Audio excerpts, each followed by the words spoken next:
आज से हम लोग स्टार्ट कर रहे हैं डेफिनेट इंटीग्रल, है ना। तो चलो लिखते हैं डेफिनेट इंटीग्रल क्या होता है भाई। डेफिनेट इंटीग्रल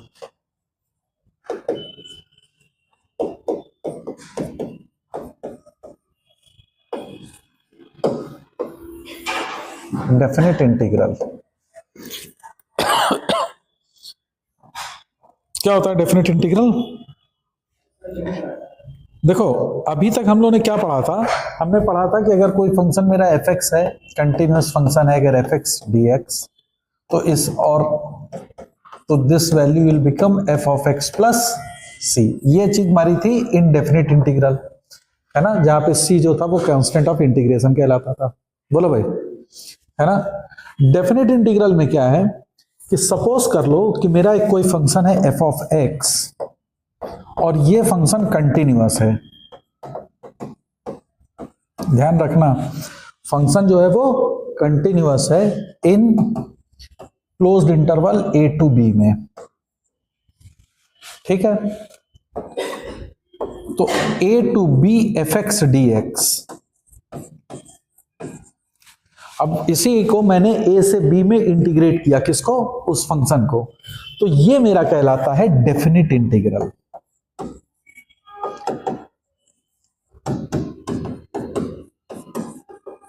मतलब हमको क्या करना है, किसी एक पर्टिकुलर एक्स की रेंज पे जिस पे वो फंक्शन मेरा कंटिन्यूअस है उसकी वैल्यू को कैलकुलेट करेंगे।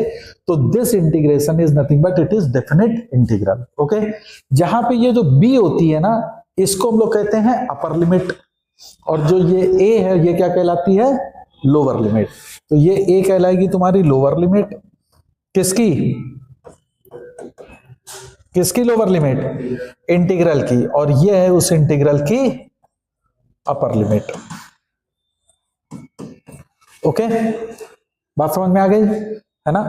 तो अब जरा देखो क्या होगा कि तुमको चूंकि मालूम है कि integral F x D X जो था इसकी वैल्यू थी F of X plus C, तो A to B integral F x D X, ये याद रखना कि इंटीग्रेशन अगर A to B F x D X है तो मेरा एफ एक्स क्या होना चाहिए, F X must be continuous इस ए से बी में। ये बहुत इंपॉर्टेंट वर्ड है ना। तो इसकी वैल्यू क्या होगी, एफ ऑफ एक्स, भाई जो आप सिंपल इंटीग्रेट कर दीजिए, उसको सिंपली इंटीग्रेट कर दीजिए और उस पर लिमिट लगा लीजिए, तो प्लस सी, और हमने अगर लिमिट लगाया ए टू बी तो क्या वैल्यू आ जाएगी, F of B plus C minus F of A plus C, और ये वैल्यू आ जाएगी F of B minus F of A. तो A to B F x D X integral की जो वैल्यू होगी वो आपकी आएगी F of B minus F of A, subjected to condition कि एफ एक्स का जो इंटीग्रल है वो capital F X plus C है ना। तो डेफिनेट इंटीग्रल की जो वैल्यू आएगी वो आएगी F of B minus F of a to b. इसका मतलब क्या हुआ कि अगर हम लोग सिंपली इसको इंटीग्रेट करें और उसके बाद उस पर लिमिट लगा दें तो we can get the value of the definite integral. बोलो भाई, है ना। फॉर एग्जाम्पल, जैसे सपोज कर लो कि तुमको कहा जाए कि 1 से 3 एक्स स्क्वायर डी एक्स बताइए, तो क्या हो जाएगा, एक्स स्क्वायर डी एक्स, तो सिंपली हो जाएगा एक्स क्यूब अपॉन 3, तो this is 1 upon 3 x cube, और एक्स क्यूब पे लिमिट आ जाएगी 1 से 3, तो दिस इज 1 अपॉन 3, 27 माइनस 1, तो दिस इज 26 अपॉन 3। तो value of x square D x is 26 upon 3। मेरी बात समझ में आ रही है, बोलो, है ना। कि मतलब क्या है कि हम लोग x की वैल्यू को सब्सटीट्यूट करें, इस इंटीग्रल को पहले सिंपली इंटीग्रेट कर लें और उसके बाद उसमें लोअर लिमिट और अपर लिमिट की वैल्यू को सब्सटीट्यूट कर देंगे तो we can get the value of the definite integral, है ना। कई क्वेश्चन इसी के बेस्ड पे ही आ जाते हैं, कई क्वेश्चन एग्जाम में इसी बेस पे आ जाएंगे कि आपको सिर्फ इंटीग्रेट करिए, उसमें वैल्यू सब्सटीट्यूट करिए, you will get the result. Okay, जैसे मान लो एक दो क्वेश्चन देख लो पहले। जैसे सपोज कर लो तुमको क्वेश्चन आ गया,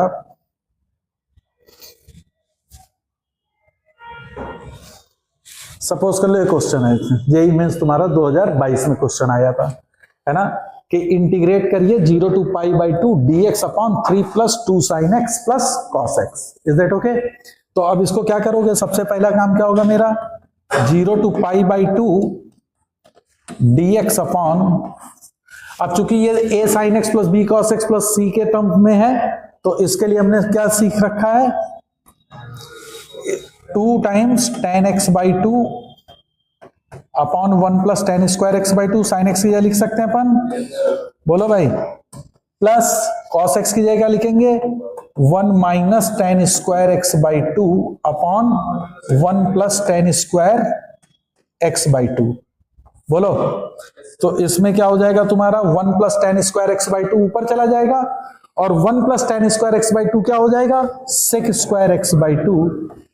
मेरी बात समझ में आ रही कि नहीं, dx अपॉन ये यहां से ऐड हो जाएगा तो ये बनेगा 3 प्लस, देखो ये देगा 3 tan स्क्वायर एक्स बाई 2, बोलो, और ये माइनस का tan स्क्वायर एक्स बाई 2 तो plus 2 tan square x by 2 होगा।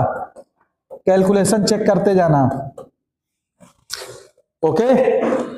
प्लस का 2 tan x बाई 2, समझ में आ रही बात, और प्लस का ये 1 रहेगा, चेक कर लो, लिमिट है 0 to pi by 2। Is that okay?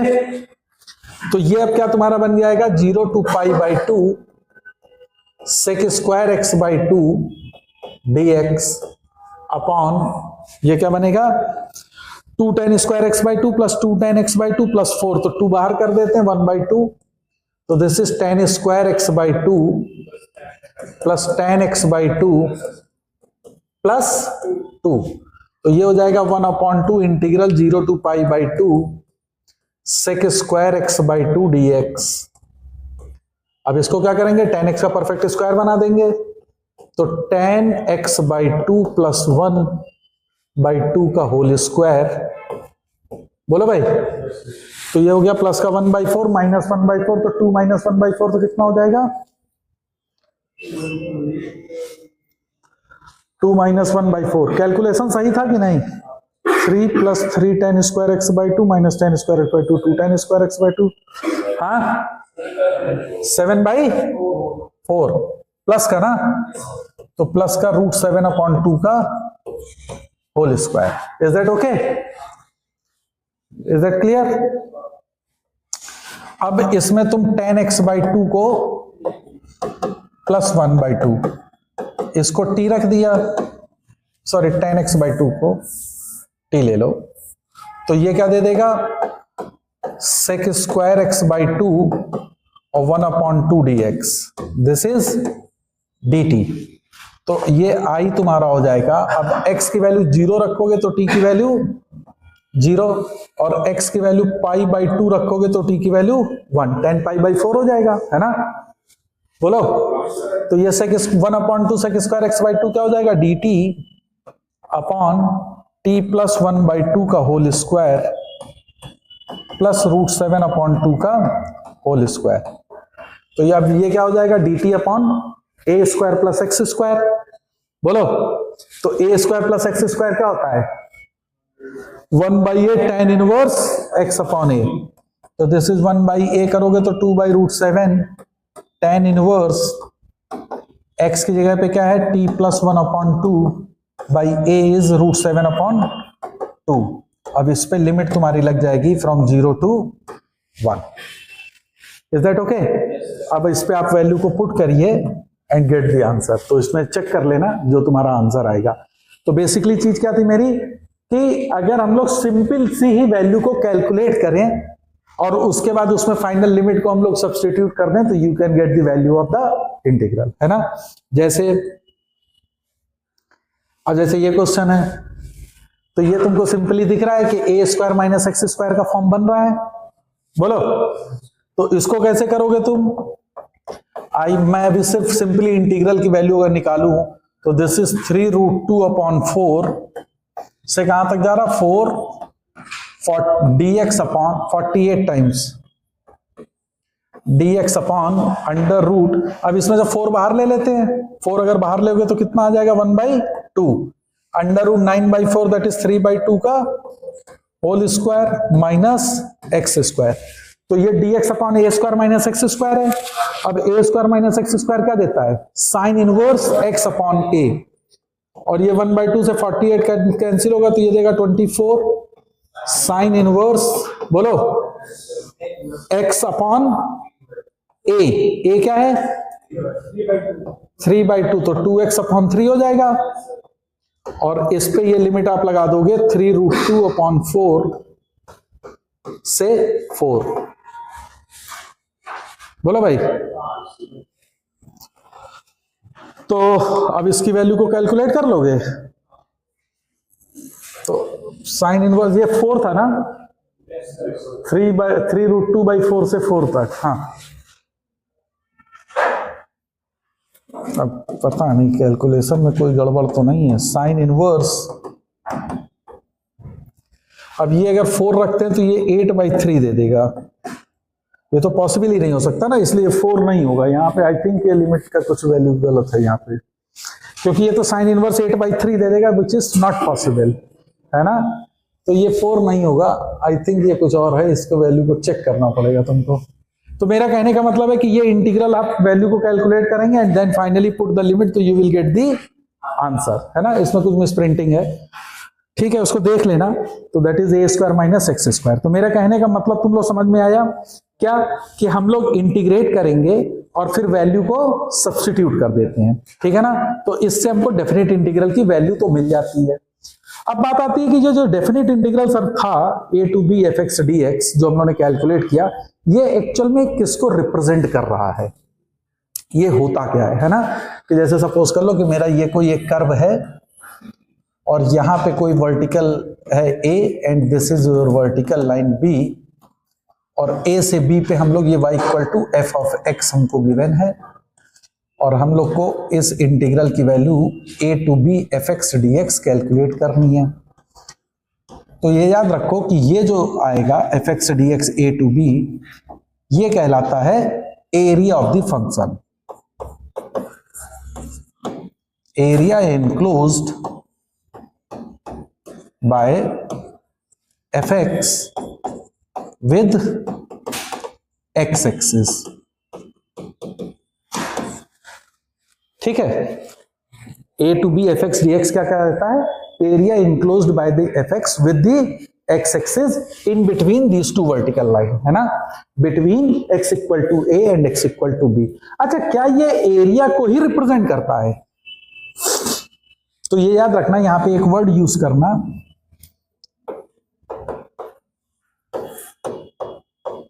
Algebraic area होता है बेसिकली। एल्जेब्रिक एरिया का मतलब क्या हो गया? ये सिंपली एरिया नहीं होता, it is algebraic area. Algebraic area का मतलब क्या है कि वो एरिया, अच्छा देखो, एरिया किसी भी चीज का होता है, वो कभी निगेटिव हो सकता है क्या? नहीं होगा। लेकिन इस इंटीग्रल की वैल्यू निगेटिव और पॉजिटिव हो सकती है। तो मान लो जिस समय ये निगेटिव होगा तो क्या डज इट मीन कि एरिया निगेटिव है? नहीं, है ना। तो एल्जेब्रिक एरिया का मतलब है कि अगर मान लो इसकी वैल्यू -3 आती है, तो इसका मतलब क्या होगा कि उसका एरिया जो है वो क्या है? 3 है, ना कि -3 है। ओके, निगेटिव साइन क्या इंडिकेट करता है, अब हम लोग ये समझने की कोशिश कर रहे हैं। Is that clear? तो देखो, जैसे सपोज करो कि तुमसे अगर मैं कहूं कि पाई से 2π साइन एक्स dx, इसकी वैल्यू बताओ। ऑब्वियसली, तो अगर देखो तुम इसका ग्राफ बनाओगे साइन एक्स का, ये है पाई एंड दिस इज 2π, तो ऑब्वियसली ये वाला एरिया हमको मिलेगा।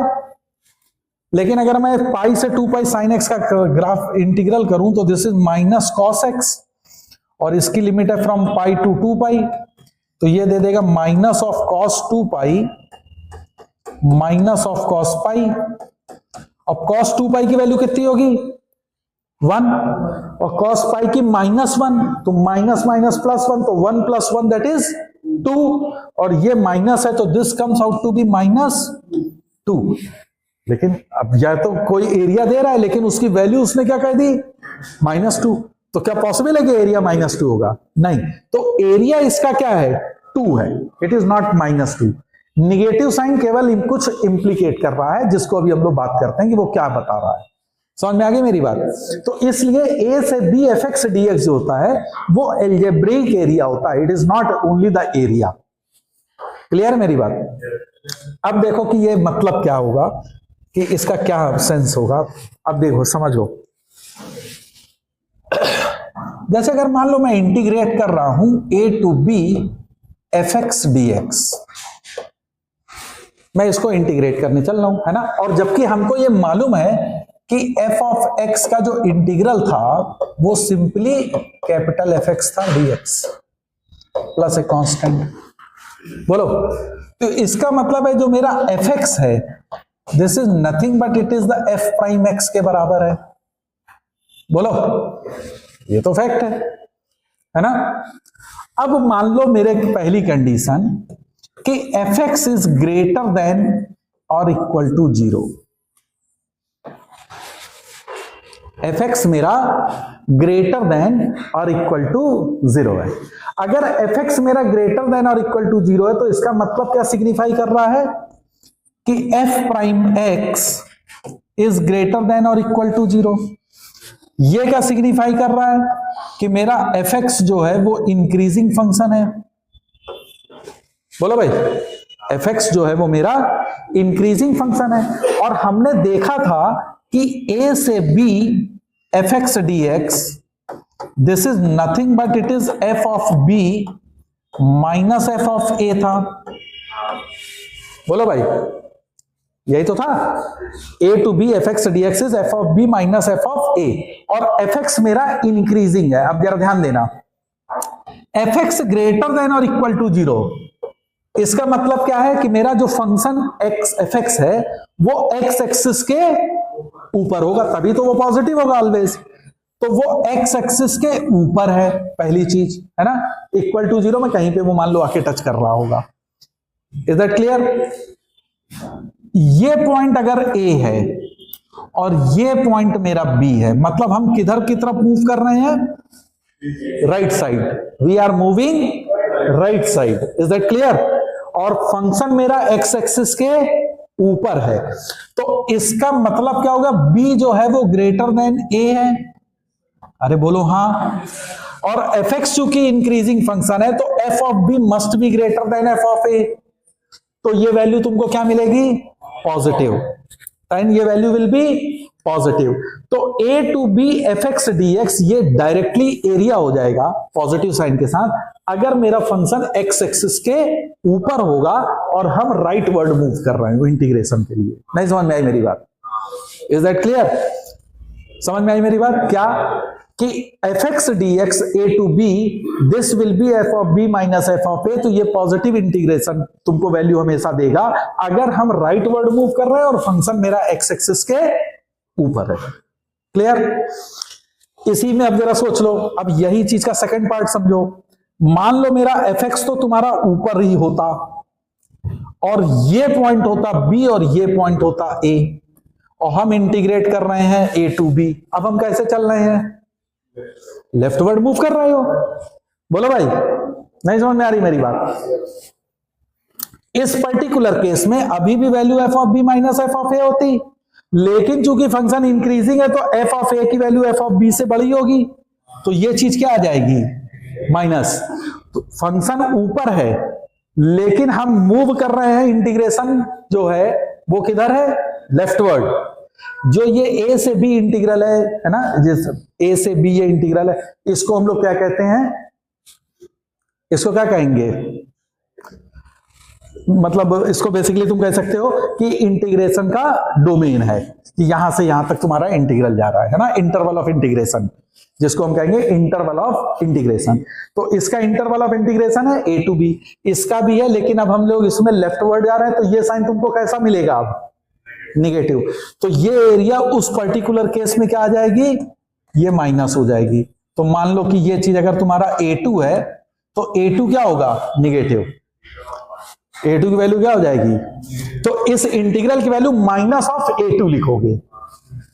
इस इंटीग्रल की वैल्यू क्या लिखोगे? Minus of a2। मेरी बात समझ में आ रही है?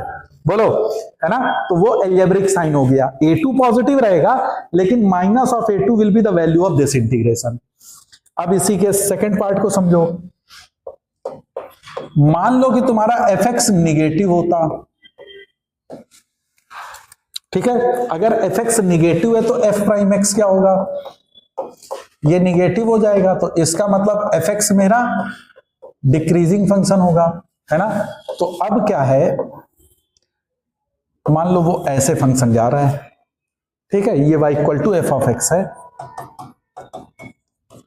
और ये पॉइंट है a और ये पॉइंट है b, हम मूव किधर की तरफ कर रहे हैं, राइट वर्ड, है ना। यानी इंटीग्रेशन, इंटरवल ऑफ इंटीग्रेशन मेरा क्या है, a to b, interval of integration क्या है, a to b, right word.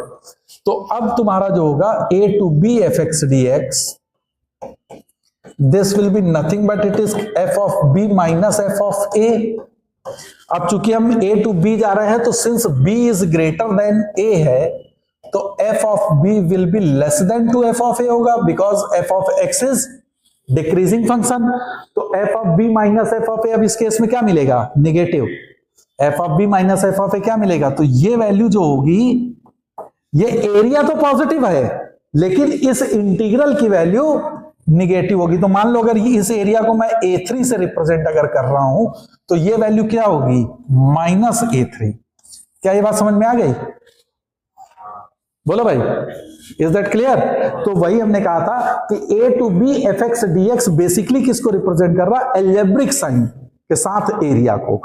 Algebraic का मतलब होता है कि अगर वो नीचे है तो वो निगेटिव, ऊपर है तो पॉजिटिव, इज दैट ओके।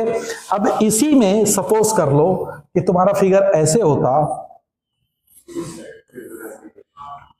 और ये तुम्हारा होता b और ये होता a, अब मैं लेफ्टवर्ड मूव कर रहा हूं तो अब ये वाली वैल्यू जो integral a to b F x, अब तुमको समझ में आ गया होगा कि it is a to b F x D x.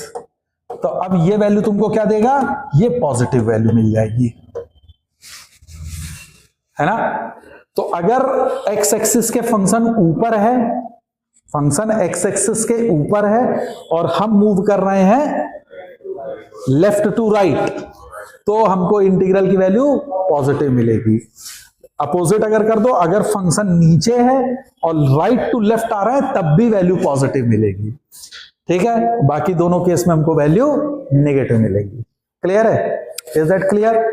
तो एल्जेब्रिक साइन का मतलब समझ में आ गया कि मतलब एल्जेब्रिक एरिया को वो कैसे रिप्रेजेंट कर रहा है। क्लियर है, अच्छा भाई। अब इसी पे एक बहुत इंपॉर्टेंट थ्योरम आती है कि जैसे सपोज कर लो ऐसे मेरा कुछ जा रहा हो और मान लेते हैं ये पॉइंट है A and this point is B। ये वाला एरिया है मान लो A1, ये एरिया है A2, this is A3, this is A4 और ये y equal to f of x है, सॉरी। तो integral a to b F x D x, इसकी वैल्यू क्या हो जाएगी जरा जल्दी से बताओ। That is A1 minus A2 plus ये हो गया मेरा, बात समझ में आ गई। A1 minus A2 plus A3 minus A4, is that clear, बोलो भाई, है ना। अच्छा, तो अब इसी से देखो रिलेटेड थ्योरम क्या कहेगा कि जैसे सपोज कर लो कि मेरा कोई एक फंक्शन है F X and this F X is continuous है in closed interval a to b। F of X is continuous in a closed interval a to b और वो कह रहा है कि a to b F x D x is equal to 0 if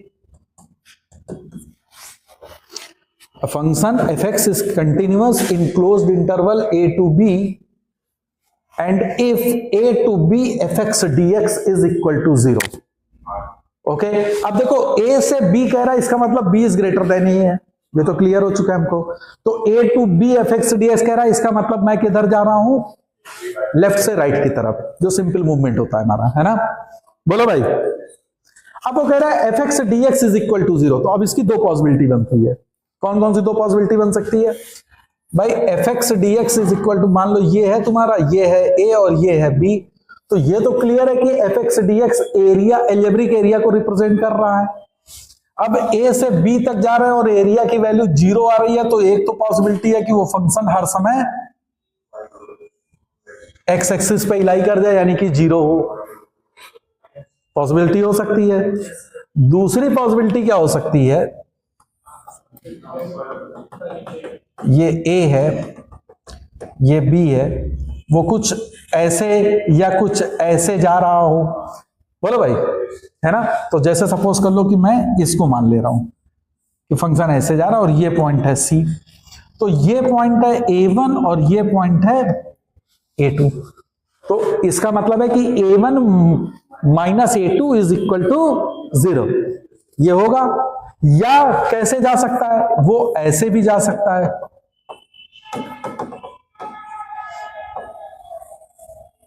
ऐसे भी जा सकता है, वो तो किसी भी तरीके से जा सकता है, यस और नो, है ना, कि ये वाले का this area plus this area is equal to this area, बोलो भाई, क्योंकि वो तो कह रहा है कि ए से बी के बीच का f x D x is equal to 0।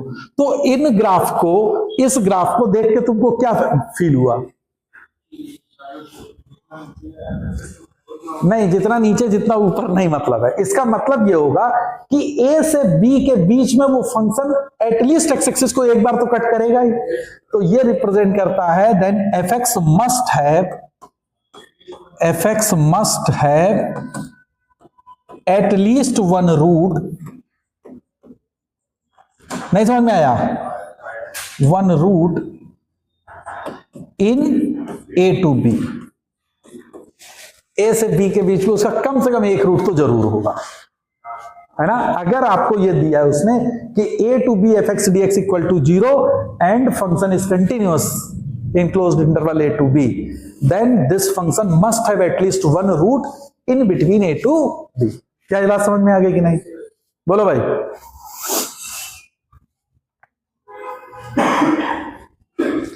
तो हमने ये समझा कि पहली चीज कि डेफिनेट इंटीग्रल क्या होती है, उसकी वैल्यू जो होती है वो कुछ नहीं, एल्जेब्रिक एरिया होता है। उस एरिया के बारे में हमने समझा कि वो अगर एक्स एक्सिस के ऊपर है, एक्स एक्सिस से कर्व बिलो जा रहा है, तो कैसे साइन लेंगे हम लोग, क्या होगा और किस तरीके से चीजें क्लियर होंगी। ठीक है ना, मेरी बात समझ में आ रही? अब बात आती है कि जब हम लोग डेफिनेट इंटीग्रल के क्वेश्चन को सॉल्व करते हैं तो कुछ चीजें तुमको हमेशा ध्यान में रखनी होंगी। तो वो क्या क्या चीजें ध्यान में रखनी है उसको समझो। जैसे अगर डेफिनेट इंटीग्रल में तुमको दिया जाता है ए से b F x D x, पहली चीज जो तुमको ध्यान रखनी है ना, एफ एक्स डी एक्स, तो पहला याद रखो कि जो डी ऑफ एक्स लिखा हुआ है, तो ये लिमिट हमेशा उसी वेरिएबल की होती है जिसके रिस्पेक्ट में हम डिफरेंशिएट कर रहे होते हैं, है ना। जैसे अगर सपोज कर लो कि मैंने यहां पे लिख दिया कि इंटीग्रल 1 से 2 x square minus 3x dx, तो ये लिमिट किसकी है? एक्स वेरिएबल की है, ठीक है।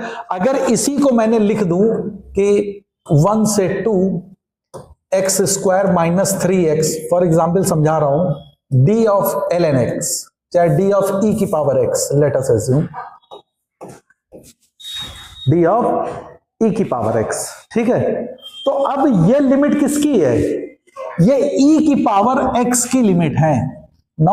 लोअर लिमिट है कि e की पावर x 1 है और अपर लिमिट है e की पावर x इक्वल टू 2। ये x की लिमिट अब नहीं रह गई, ये लिमिट हो गई e की पावर x की। तो ऑलवेज रिमेंबर कि जिसके रिस्पेक्ट में हम डिफरेंशिएट कर रहे हैं वही मेरा वेरिएबल होगा और लोअर और अपर लिमिट जो होती है वो उसकी होती है। क्लियर है ये चीज? बोलो भाई। सेकंड पॉइंट क्या नोट करना है आपको?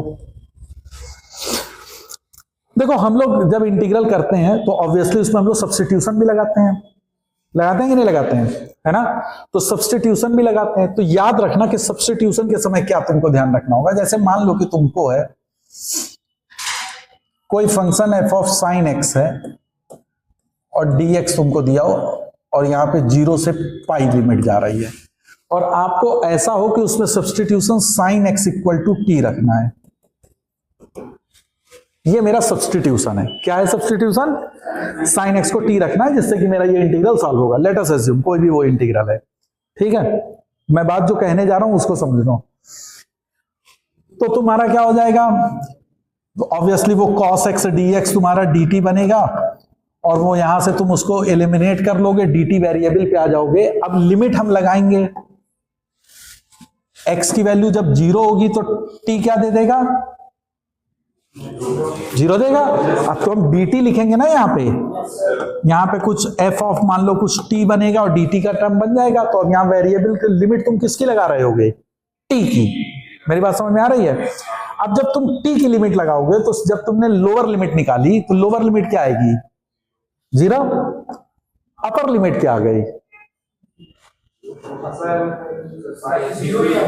अपर लिमिट क्या आ गई? 0। तो ये तो खेल खत्म हो गया। बोलो, ये तो खेल खत्म हो गया। नहीं तो क्या गड़बड़ी क्या थी इसमें? इसमें गड़बड़ी क्या है? नहीं नहीं नहीं नहीं, अब देखो ध्यान रखना, जब भी आप सब्स्टिट्यूशन करोगे, ध्यान से अब इस बात को याद रखना, जब भी आप सब्स्टिट्यूशन करोगे तो इन दोनों के बीच में जो रिलेशन होगा वो 1 1 फंक्शन का होना चाहिए। ओके, जैसे 0 से पाई के बीच में जब तुम साइन एक्स देखते हो तो ये कभी भी 1 1 नहीं है। दिस इज नॉट 1 1, है ना। इसलिए ये सब्स्टिट्यूशन आपका गलत हो जाएगा। Is that clear? समझ में आ रही मेरी बात, है ना। तो हमेशा इसको क्या करोगे? ब्रेक कर दोगे। तो तुम ब्रेक कैसे करोगे? उतनी दूर तक ब्रेक करो जितनी दूर पे साइन एक्स 1 1 बनाए। तो जैसे 0 से π/2 एंड देन π/2 टू पाई, तो इसको आप 2 पार्ट में ब्रेक करोगे। क्लियर है मेरी बात? तो क्या सीखा इसमें हमने कि सब्स्टिट्यूशन जो आप करोगे, है ना, whenever there is a substitution then there must be a 1 1 function between two variables, 1 1 relation between two variables जो जिनसे तुम सब्स्टिट्यूट कर रहे हो। क्लियर है मेरी बात, है ना। अदरवाइज गलत हो जाएगा आपका।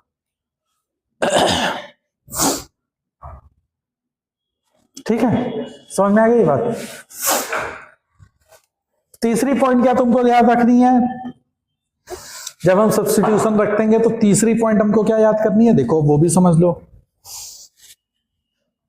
मान लो कि मैंने तुमको कहा कि इंटीग्रल 0 से pi sec square x dx upon 1 plus 4 plus tan square x. मान लो ये इंटीग्रल तुमको दे दिया मैंने। क्या करेंगे हम? tan x equal to t, यही तो आ जाएगा मेरे भाई। tan x equal to t, तो sec square x dx is equal to dt। बोलो भाई, हो जाएगा। तो सेक स्क्वायर एक्स dx तुम्हारा क्या आ गया? dt upon 4 plus T square. बोलो, अब 0 रखा तो 0 आ गया, और पाई रखा तो फिर 0 हो जाएगा। अब क्यों 0 से π/2 के? तो 1 1 होता है, tan x तो 1 1 है। फंक्शन π/2 पे डिसकंटिन्यूअस हो गया, फंक्शन π/2 पे डिसकंटिन्यूअस हो गया। तो इसका मतलब है जो लिमिट होनी चाहिए उसके बीच में तुम्हारा फंक्शन अगर डिसकंटिन्यूअस है तो पॉइंट ऑफ डिसकंटिन्यूटी पे आपको ब्रेक करना पड़ेगा। तो this integral you have to break at 0 to π/2 dt। π/2 पहले इसको ब्रेक कर दोगे 2 पार्ट पे, 0 से π/2 सेक स्क्वायर एक्स dx। मेरी बात समझ में आ रही है? Upon 4 plus tan square x plus π/2 two pi. अब इसमें बहुत इंपॉर्टेंट चीज है, अभी इसको भी समझ लेना पहले। Sec square x dx upon 4 plus tan square x. Is that okay? है ना। अब जरा गौर करो, जब हम इस वाले पे सब्स्टिट्यूशन तो तुम यही करोगे। बोलो, सब्स्टिट्यूशन तो मेरा यही होगा ना। जब तुम tan x equal to t substitute कर रहे हो और तुम्हारा 0 से π/2 है, यही तो है, बोलो। तो तुम π/2 के लेफ्ट में हो, you are at left side of π/2। tan x का अगर ग्राफ देखोगे, this is π/2, it goes something like this, बोलो। तो अगर उसके लेफ्ट में हो तो इंटीग्रल का वैल्यू क्या हो जाएगी? tan x अगर तुम्हारा π/2 से थोड़ा कम है तो t क्या दे देगा? इंफिनिटी। मेरी बात समझ में नहीं आ रही? प्लस जब आप π/2 से पाई जा रहे थे तो आप π/2 पे किधर से आ रहे हो? राइट साइड से आ रहे हो। तो π/2 के राइट साइड पे tan जब चलेगा तो वो क्या दे देगा वैल्यू? माइनस का इंफिनिटी। तो this will goes from -∞ to 0। नहीं समझ में आई मेरी बात? तो ये चीज ध्यान रखनी है कि इंटीग्रेशन का जो मेरा इंटरवल है उस पे हमारा वेरिएबल कैसे चेंज कर रहा है।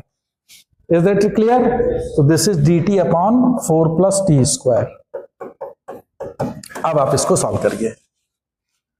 Is that okay? That is in 0 to ∞ plus -∞ to 0। ये